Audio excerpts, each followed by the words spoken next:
مطلب مقابلہ کر لو ایران کے ساتھ. اب یہ کیا ایک ویک سا سٹینس اپنا آپ سامنے لے کر آ رہے ہو کہ بھئی یہ تمہیں تباہ کر دے گا تو تم جو ہے نا وہ خمینائیز کے خلاف اٹھ کے کھڑے ہو جاؤ. اور میں آپ کو یاد کرا دوں یہ بات کہ پچھلے کئی سالوں سے اسرائیل جو ہے نا وہ UN کے اندر بھی کھڑے ہو کے اور مختلف اپنی یورپین ایلائی کنٹریز کے اندر جا کر مختلف جو یورپین لیڈرز کو یہ انوائٹ کرتا رہا اس بات کے لیے کہ آپ لوگ مل کر آ کر کے نا میرے ساتھ ملو اور ہم مل کر ایران کے اوپر حملہ کرتے ہیں اور ایران کو ختم کر دیتے ہیں. اب آج وہ اس طرح کی بات کر رہا ہے تو کیا ایران کے عوام جو ہے وہ بھول گئے ہیں وہ ساری ہسٹری؟ کیا ان کو بھول گیا کہ کس طرح سے جو ہے اسرائیل اس سے پہلے ان کے سائنسدانوں کو اسیسینیٹ کرواتا رہا ہے؟ کیا وہ ایران کے عوام بھول گئے اس بات کو کہ کس طرح سے اسرائیل جو ہے اس نے تہران کے اندر آ کر حسن نصر اللہ کی اسیسینیشن کی؟ کیسے اس نے ان کے فیورٹ جنرل سلیمانی کو سیریا میں جا کر کے اسیسینیٹ کیا؟ کیسے وہ ان کے ساتھی ایلائز جو حزب اللہ ہیں اور حماس ہیں ان کے لیڈران کو ایوری ڈے وہ ڈھونڈ کے چن کے جو ہے ان کی اسیسینیشن کرواتا ہے؟ اور کس طرح سے اس نے ابھی کچھ عرصے پہلے ان کے ایک بہت ہی فیورٹ اور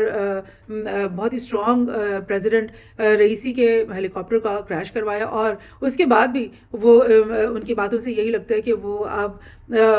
جو نئے پریزیڈنٹ ہیں ایران کے پزشکین ان کو بھی قتل کرنے کی جو ہے نا وہ ارادہ وہ ظاہر کر چکے. سو یہ سب کچھ اگر اسرائیل کر رہا ہے تو کیا ایران کے جو عوام ہیں وہ اتنے بیوقوف ہیں, اتنے بچے ہیں کہ وہ اس قسم کی پلی کو اور اس طرح کی مطلب فضول قسم کی جو اس کی تقریر ہے اس کو گھاس ڈالیں گے؟ اور آپ یہ سمجھ لیں کہ جب وار زون میں جب کوئی بھی کنٹری ہوتی ہے نا تو پھر اس کنٹری وہ جو ہے نا یونائٹ ہو جاتی ہے کنٹری. جب وہ ایک جنگی سچویشن میں آ جاتی ہے تو پھر اگر بے شک اس کو اپنے لیڈرز کے ساتھ کوئی ایشوز ہوں گے, کوئی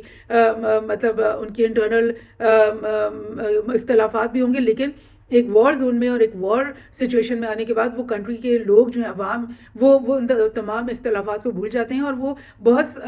اسٹرانگ طریقے سے اپنے لیڈرز کے ساتھ اپنی جڑ جاتے ہیں اور وہ اس وقت وہ اس تہیے میں ہوتے ہیں کہ ہم اپنے دشمنوں کو جو ہے نا وہ ہم نے شکست دینی ہے. تو ایسی صورتحال میں کس قسم کی یہ ذہنیت ہے نیتن یاہو کی کہ وہ اس طرح کی تقریر کر رہا ہے اور اس طرح سے بات کر رہا ہے؟ بہرحال اس وقت ہم یہ ضرور جائزہ لے سکتے ہیں کہ اسرائیل جو ہے نا وہ ایک بہت بڑی اس وقت مشکل سچویشن میں ہے. اسی سلسلے میں یہ میں آپ کو ایک ریمائنڈر کے طور پہ یہ نیوز دکھا رہی ہوں, India.com سے یہ میں نے نکالی ہے کہ bad news for Israel as Saudi Arabia army chief reaches Tehran to meet his counterpart. جو تہران کے اندر ایرانین آرمی چیف ہیں ان سے ملاقات کرنے کے لیے گیا ہے سعودی عرب کا آرمی چیف. اس کو میں نے پہلے بھی کور کیا لیکن یہ اتنا امپورٹنٹ ہے کہ آپ یہ سوچو کہ سعودی عرب اور ایران کی ریپروچمنٹ 1 سال پہلے آلموسٹ ہوئی یا 1.25 سال پہلے آلموسٹ ہوئی. اس کے بعد ان دونوں کے بیچ میں بہت تیزی سے ڈپلومیسی ہوتی چلی گئی اور ان کی مطلب ہر معاملات میں جو ہے نا انہوں نے اپنے آپ کو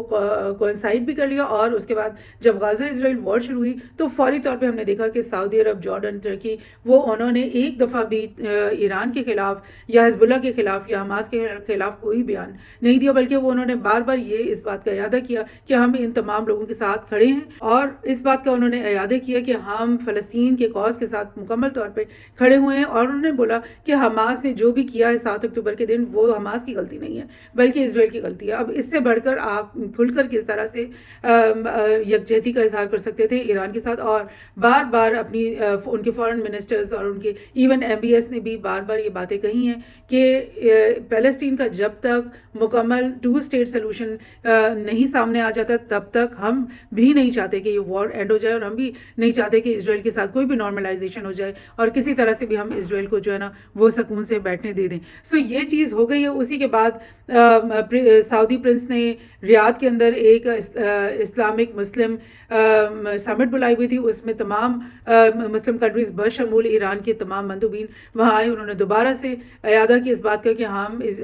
فلسطین کے 2 اسٹیٹ سلوشن کے ساتھ کھڑے ہوئے ہیں اور ہم فوری طور پہ غزہ کی اندر سیز فائر کا جو ہے نا ہم مطالبہ کرتے ہیں. سو یہ سب کچھ ہو رہا ہے اور آپ دیکھ رہے ہو کہ اسرائیل جو ہے نا وہ ٹوٹلی آئسولیٹ ہو گیا ہے پورے مڈل ایسٹ کے اندر. وہی مڈل ایسٹ جو آج سے 1.5-2 سال پہلے اسرائیل کے ساتھ نارملائزیشن کی بھی بات کر رہا تھا, دوستی کی بھی بات کر رہا تھا, سب کو اسرائیل کے ساتھ ملانے کی بات کر رہا تھا, وہ تمام کے تمام لوگ جو ہیں اس وقت بالکل افرنٹ ہو گئے اسرائیل کے ساتھ اور ٹوٹلی جو ہے نا وہ کہہ کہہ رہے ہیں کہ ہم 2 اسٹیٹ سولوشن کے بغیر ہم کوئی اسرائیل کے ساتھ نارملائزیشن نہیں کریں گے. اور میں آپ کو یہ ریمائنڈر کروا دوں کہ اسی اسلامک مسلم سمٹ جو کہ ریاض میں منعقد ہوئی اس میں شمولیت سے پہلے ایران کے جو فارن منسٹر ہیں انہوں نے پاکستان کا بھی دورہ کیا تھا. اور پاکستان کے دورہ کرنے کے بارے میں یہ باتیں سامنے آ رہی ہیں کہ اس سے پہلے کہ ایران ایک ڈیسائسو حملہ کرے اسرائیل کے اوپر, کیونکہ اسرائیل نے اب جو جوابی حملہ کر دیا, آلدو کہ وہ ایک بہت چھوٹا اور معمولی سا حملہ انہوں نے ایران کے اوپر کیا, اور لیکن اس کے بعد ایران کے جو حکمران ہیں, جو ان کی منسٹریز ہیں, انہوں نے اعلان کیا تھا کہ ہم اب جو ایک تیسرا حملہ ہمیں اسرائیل کے اوپر اور ایک ڈیسائسو حملہ اسرائیل کے اوپر کرنا ہی کرنا ہے, اور انہوں نے بولا کہ اس کے لیے ہم پوری تیاری کریں. اور اس سے پہلے یہ جو سعودی آرمی چیف ہے اس کا بھی وزٹ ایران کے اندر, اور پھر یہ ایرانین فارن منسٹر کا وزٹ لائک پاکستان کے اندر, اور بھی کچھ اور مسلم کنٹریز کے اندر بھی ان کا وزٹ ہوا ہے. اور یہ سمجھا جا رہا ہے کہ وہ ان تمام کنٹریز کو, اسپیشلی پاکستان کو, کیونکہ پاکستان ایران کا فرسٹ ڈور نیبر ہے, اور پاکستان اس سے پہلے بھی تمام جو ریجنل وارز ہیں ان کے اندر اس کا کچھ نہ کچھ پارٹ رہا ہے. تو ایران کے لیے یہ ضروری تھا کہ وہ پاکستان کو کانفیڈنس میں لیتا اور سعودی عرب کو کانفیڈنس میں لیتا, اور یہ سب کچھ وہ ایسا لگتا ہے کہ وہ تمام معاملات ڈیٹیل کے ساتھ تمام لوگوں کے ساتھ ڈسکس ہو چکے ہیں. اور اب اگر ایران حملہ کرتا ہے, which of course we don't want, ہم نہیں چاہتے کہ کوئی بھرپور حملہ اسرائیل کے اوپر کیا جائے اور اس کے بعد ایک اس کے الائز کو بھی بیچ میں آنا پڑ جائے اور ایک بہت بڑی ورلڈ وار شروع ہو جائے, اور سب کچھ ڈیفینیٹلی ہم نہیں چاہتے. ہم بھی چاہتے ہیں کہ سیز فائر ہو جائے اور معاملات کو ایسے طریقے سے مطلب سب ریزالو کر لیا جائے. لیکن یہ جو تیاری ایران کی طرف سے ہے اور سعودی عرب کا ان کے ساتھ بالکل ساتھ کھڑے ہو جانا, یہ ساری چیزیں اس بات کا ثبوت ہیں کہ اسرائیل اس وقت بالکل کارنر ہو چکا ہے اور اس کو بالکل سمجھ نہیں آ رہی کہ اب ہم کیا کریں. اور اسی لیے غالباً نیتن یاہو نے یہ ایک بالکل بوکھلاہٹ میں آ کر کے ایسی تقریر کی ہے کہ اس نے ایران کے لوگوں کو مخاطب کیا. بہرحال اسرائیل کے اندر نیتن یاہو کو کیا مشکلات کا سامنا ہے اس کی بھی تھوڑی ڈیٹیلز میں آپ کو بتا دوں کہ جو ڈیفنس منسٹر ہیں اور ڈیفنس سیکرٹری ہیں, وہ تمام جو بڑے بڑے جنرلز ہیں اسرائیل کے اندر, وہ تمام ہی نیتن یاہو کو بارہا یہ میسج دے چکے ہیں کہ اب ہمیں سیز فائر کی طرف چلے جانا چاہیے. اور ان کے ان پیغامات سے یہ بات واضح ہوتی چلی جاتی ہے کہ اسرائیل کی جو آرمی ہے وہ بہت زیادہ نقصان اٹھا چکی ہے, جو سولجرز ہیں وہ تھک چکے ہیں, بہت زیادہ تعداد میں ڈیتھس ہو چکی ہیں, بہت زیادہ تعداد میں انجریز ہو چکی ہیں, اور بہت زیادہ مقدار میں یہ اپنے میزائلز اور اپنی امونیشن استعمال کر چکے ہیں. اور ان کے جو یہ منسٹرز ہیں, یہ آپ کو دکھائی دے رہا ہے گیلانٹ, اور یہ آپ کو یہاں پہ دکھائی دے رہا ہے ہرزی ہلیوی جو کہ چیف آف آرمی اسٹاف ہے ان کا, اور یہ ڈیفنس منسٹر ہے. ان سب نے بار بار ڈفرینٹ موقعوں پہ آ کر کے یہ پیغام نیتن یاہو کو دیا ہے کہ آپ سیز فائر کی طرف چلے جاؤ, اور اب ہم نے جو بھی کرنا تھا وہ ہم نے کر لیا, اس سے آگے ہم کچھ نہیں کر پا رہے. سو یہ چیزیں ہوتی چلی آ رہی ہیں. Israel's army chief push Netanyahu for cease fire amid heavy casualties, یہ نومبر 3 تاریخ کا یہ ایک کٹنگ میں نے آپ کو دکھائی ہے کہ یہ اتنی زیادہ کیجولیٹیز ہو رہی ہیں, آلدو کہ وہ دکھاتے نہیں ہیں, ان کے میڈیا بالکل بھی نہیں بتاتا کہ کتنے ہزار اسرائیلی فوجی جو ہے وہ ہلاک ہو چکے ہیں اور کتنے زخمی ہو چکے ہیں. وہ اس چیز کو بالکل انڈر رپورٹ کرتے ہیں, اور اپنی فگرز ہمیشہ وہ یہی بتانے کی کوشش کرتے ہیں کہ ہمارا تو ایک آدمی زخمی ہوا, ہمارا تو صرف 1 یا 2 لوگ جو ہیں وہ ہلاک ہو گئے, اور ہمیں تو کوئی خاص نقصان نہیں ہوا. لیکن ان سائڈ جو کہ وہ چھپا رہے ہیں وہ بہت بڑی بڑی کیجولیٹیز وہ سفر کر چکے ہیں. اور آپ دیکھیں گے کہ آپ کو جتنی بھی تصاویر دکھائی دیں گے کہ یہ بالکل افسردہ حالت میں, گیلانٹ کی پریشان کن حالت, اور یہ اس نے ہمیشہ بلیک شرٹ پہنی ہوتی ہے اس بات کے لیے, اس بات کو بتانے کے لیے کہ وہ ایک مارننگ میں ہے, ایک افسوس میں ہے, اور وہ تمام جو اسرائیلی فوجی جو ہلاک ہو گئے ان کی فیملیز کے ساتھ وہ جو ہے نا ان کی مارننگ میں شریک ہونے کے لیے یہ بلیک شرٹ وہ مستقل پہنے رکھتا ہے. سو یہ چیز ہوتی رہی ہے, اور اس کے نتیجے میں کیا ہوا کہ بالآخر نیتن یاہو نے جو ہے ڈیفنس منسٹر گیلانٹ کو